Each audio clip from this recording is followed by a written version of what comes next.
It's a monster fight. Two big old monsters just crashing into each other, just going at it, destroying whole cities in the process. The Mega Kaiju, three powerful monsters in one, the ultimate Kaiju trinity. And who's it going up against? Oh, just the ultimate monster power couple, the MUTOs. Two radiation loving titans that can take on anyone in their path, even Godzilla. So, who's coming out on top here? Who's going to win when we throw them in the battle arena? Well, let's get into it. And if you want to see more videos like this, be sure to subscribe to Danco with the notifications on. We always really appreciate the support. And first things first, well, I want to take a closer look at the Mega Kaiju, right? That's what I want to do, don't you? I mean, just look at him. It's basically the first Kaiju hybrid over in the Pacific Rim universe. And it's essentially an amalgamation of Raijin, Hakuja, and Strikethorn, all Category 4 and 5 Kaiju. Like I said, the holy trinity of monsters, the ultimate Kaiju. See, Category 4 and 5 Kaijus are already kinda the strongest in the Pacific Rim universe. That's where the scales max out at. So 3 of these guys merging into one is absolutely unheard of. It's easily the most powerful Kaiju we've seen in Pacific Rim. And man, is it strong. It sent Gypsy Avenger flying backwards with a simple headbutt. Just kinda gets him out of there. Really, let's just be honest here. It just spent the whole fight throwing Jaegers around like they were made out of paper. Like they're nothing more than rag dolls. And so I was able to tear them apart with ease. Just easy peasy. Even breaking one in half with just one hit. However, the most impressive thing that the Mega Kaiju ever did was grabbing one of the Jaegers and swinging it around and around and around, sending it flying through multiple skyscrapers and destroying them in the process. Like, wow, that is just crazy dominant. But then there's the MUTOs, or massive unidentified terrestrial organisms. So, not really the most creative names when you actually think about it. They're ancient parasitic monsters that feed off of radiation, and actually prehistoric enemies of Godzilla, as they typically like to attack and kill other Godzillas in order to lay their eggs inside, which, ew. Please, nobody ever do that to me. The MUTOs also have some absolutely wild sexual dimorphism, which means that the boy and the girl are way different from each other. The guy's a whole lot smaller and can fly all around, while the girl is just positively massive, like the same size as Godzilla himself. And even though these things are kind of overlooked in the Monsterverse, they're honestly a little scary. The male MUTO was able to dig out a huge hole literally right after birth, then destroy a nuclear facility an hour later. It picked up a nuclear sub and carried it off into the jungle. It ate like half a monorail, just doubled it up. It was a lot. The female MUTO was able to dig out a pretty big hole herself. I mean, she dug out half a mile under a mountain, then essentially destroyed most of downtown Las Vegas right afterwards. And then they fought against Godzilla. Let's be honest here, let's be clear. When they were just by themselves, Godzilla clearly outmatched both of them. Whenever he had a one-on-one fight with one of them, well, he was easily winning. Wasn't even really a contest. Now, when they were to double team him though, well, that's when things get a little tricky.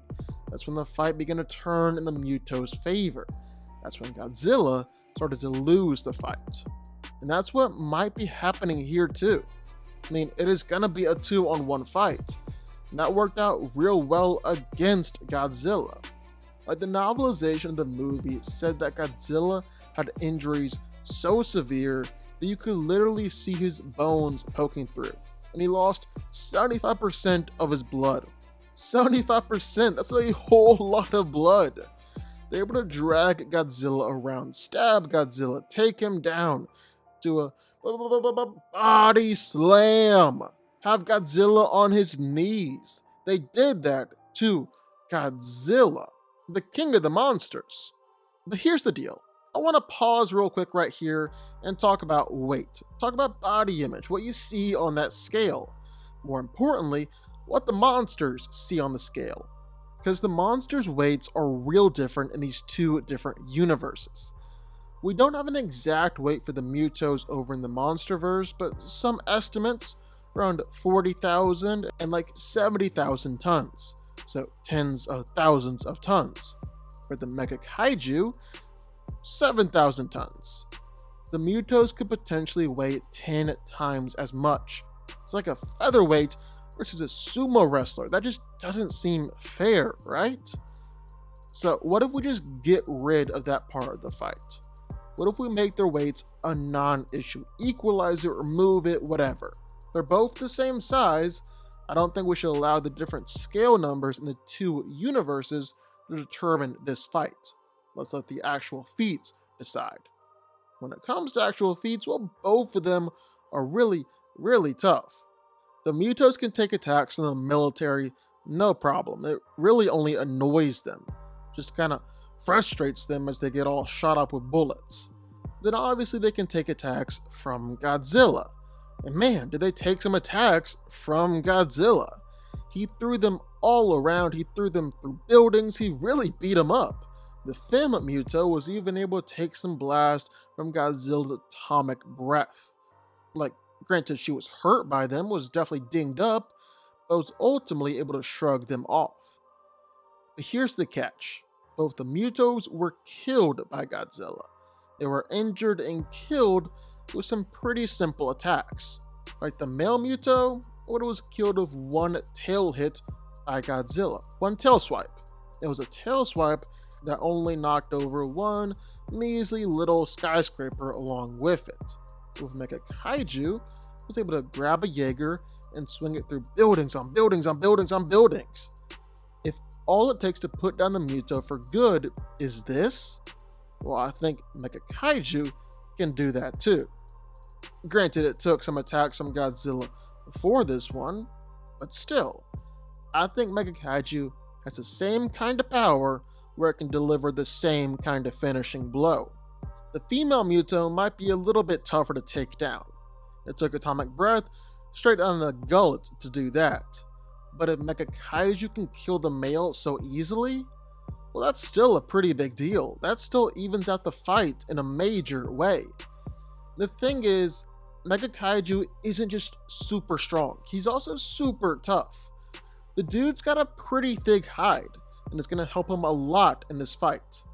Now, granted, Mega Kaiju is so freaking dominant in his fight against the Jaegers that he really didn't even get injured that much. But like we said, Mega Kaiju is actually the combined enhanced versions of three other Kaiju, Raijin, Hakuja, and Strikethorn. Before they even combined to form a Mega Kaiju, Gypsy Avenger dropped 5 or 6 skyscrapers on top of Raijin, and the Kaiju just brushed it off like it was nothing.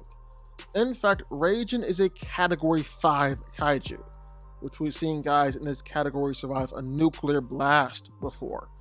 And Strikethorn and Hakuja are both Category 4s, which aren't too far behind. And all this is before they combined and became Mega Kaiju and became even more powerful and became even more durable. And that's not all. See, the problem here is the MUTOs, when they're clawing and scratching up Godzilla, well, they don't actually inflict very deep wounds. Still effective for fighting against Godzilla, but it's basically what you could call like knuckle deep. And that's a problem here against Mega Kaiju, because one, it's got tough skin. It held up pretty well against Jaeger swords, which are a whole lot more effective at cutting than the MUTOs. But then two, well, it's just the Mega Kaiju's physiology. There's a whole lot of organ redundancy, like a heavily armored head and 3 separate secondary brains just for like backup contingencies. Meaning that the Mega Kaiju is going to be a whole heck of a lot harder for the MUTOs to bleed out, which was essentially their strategy for Godzilla. Only thing is, to be fair, pretty much as soon as Mega Kaiju came onto the screen, it was killed. It didn't really stick around for too long. Yeah, it did a whole lot to kill it. I mean, the only way it died was because Gypsy Avenger dropped from freaking orbit, and on top of it, which is impressive, but still, it didn't last too long.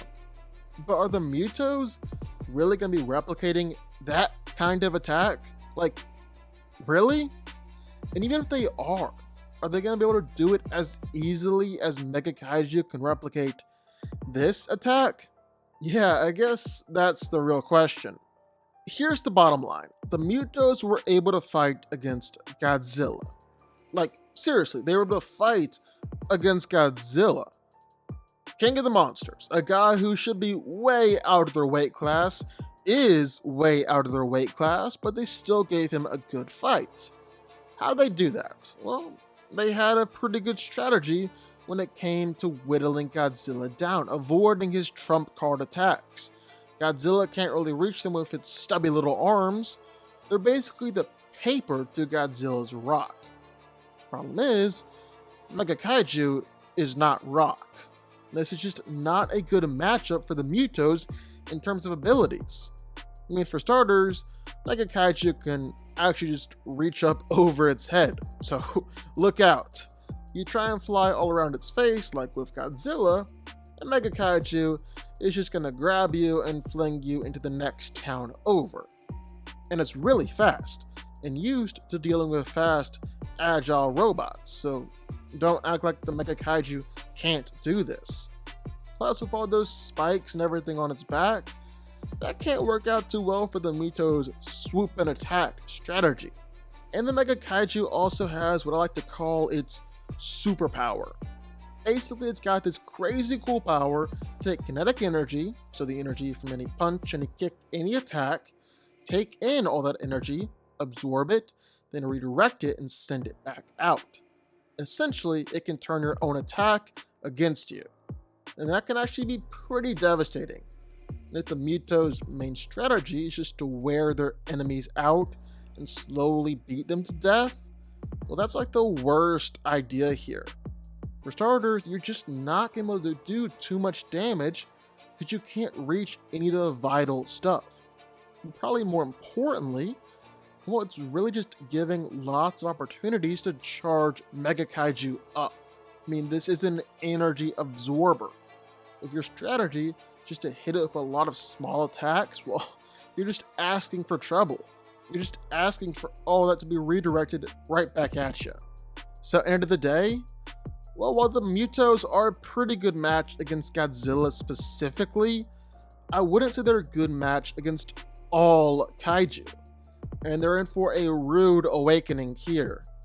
Mega Kaiju wins. But what do y'all think? Sound off in the comments down below. I know you're gonna have thoughts and feelings on this one for sure.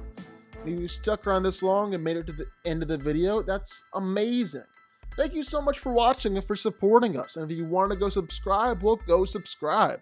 You're gonna see more videos like this one every single week. I'll see y'all then. I'll see y'all next time.